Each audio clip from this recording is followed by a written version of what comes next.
Alors, voici pourquoi j'ai revendu mes GoPro pour acheter des DJI Action. Ici, c'est la 4. Alors, j'achète jamais les dernières qui sortent parce que c'est un prix exorbitant. Donc là, la 5 Pro est en fin de vie, à bientôt avoir la 6. Donc la 4 était vraiment pas chère sur Amazon, donc je l'ai pris. Et pourquoi? Tout simplement parce que la principale raison, c'est que tu as un ensemble, en fait, micro et caméra qui se perd tout seul. Tu n'as pas besoin de Media Pro comme sur le donc tu rajoutes de rajouter 80 balles pour mettre ta GoPro et c'est hyper compact, t'as pas de fil, t'as pas de transmetteur, d'émetteur, de trucs qui se branchent, de machin.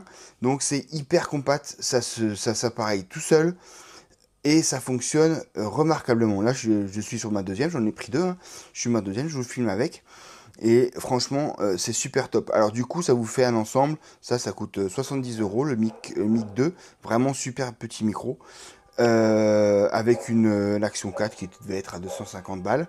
Donc voilà, ton Media Pro, tu le payes 80. Tu as un truc qui est pas étanche, pas compact, pas pratique, avec plein de connexions. Là, tu as tout en Bluetooth et ça fonctionne super bien. Ça, c'est le principal argument pour moi, en tout cas, c'était mon truc. Après, tu as la facilité d'alimentation pour des longues durées. Donc tu as les batteries, hein, bien sûr, comme toutes les restes, mais tu as surtout la possibilité directement, donc sans modifier le software, ni acheter par exemple sur DJI, maintenant sur GoPro ils ont sorti ça, la magnétique d'or là, tac, tu changes, ça recoûte 70 balles, tu mets ça à la place de la porte là, tu colles ça, pouf, tu peux alimenter maintenant directement via une power bank, donc en 12 volts sur l'USB-C. Donc tu n'as plus besoin de mettre de batterie et tu as ta cam qui est branchée directement. Voilà, ça fonctionne très bien. Directement sur ta réserve de batterie, ta grosse batterie. Donc tu en as pour des heures et des heures d'enregistrement. Sans aucune modification. C'est en direct. Il faut juste bien faire gaffe de s'alimenter sur l'USB-C vers l'USB-C avec un câble correct, vraiment très correct, parce que sinon tu peux avoir des sauts d'alimentation. Donc là, c'est des câbles qui sont en 20 gigabits, c'est 240 watts en 4K.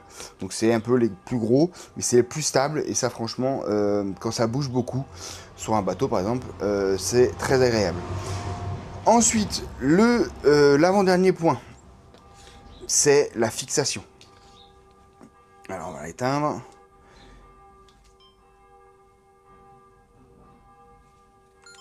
Voilà, on va l'éteindre. La fixation. Donc déjà, c'est hyper simple de la sortir. Là, elle était dans son corps. Mais c'est hyper simple de la sortir. Franchement, ils ont fait ça. C'est hyper pratique. Le plus pratique, ça reste franchement le montage avec la magnette et le verrouillage.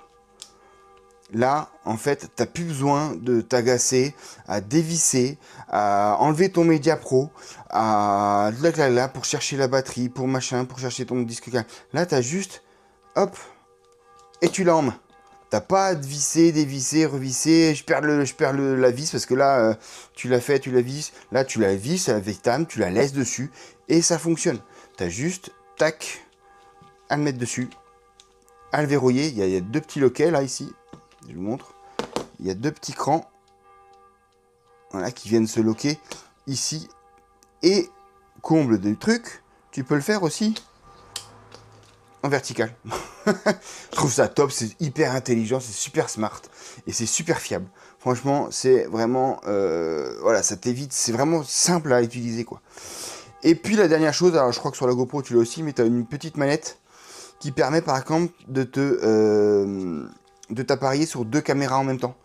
Donc une télécommande, voilà, moi j'ai une caméra arrière, j'ai une caméra ventrale, et là pour le coup c'est vachement bien parce que tu peux mettre les deux synchronisés dessus, et du coup tu pars, t'appuies sur un bouton, tu as les deux caméras qui partent en même temps, t'as pas besoin de te contorsionner à faire la deuxième ou à perdre ou à voilà. Donc c'est à appuyer deux fois, donc une fois sur la caméra, une fois sur le truc. Tu peux peut-être louper une touche, une connerie comme ça. Donc franchement, voilà pourquoi j'ai passé toutes mes caméras en DJI Osmo Action par rapport à la GoPro pour ces trois principales principale raison, hein. Donc je me répète, la connexion avec un micro hyper simple, hyper compact, sans fioriture, de très bonne qualité en plus. La possibilité d'alimenter en direct d'une power bank avec du coup une autonomie quasiment illimitée. Et puis l'accroche, le système d'accroche de la DJI qui est vraiment hyper smart, hyper simple, hyper facile. Franchement, il n'y a rien à dire. Donc je retournerai, je pense, pas avant un petit moment sur GoPro. Donc vive DJI pour ce coup-là. Allez, à plus.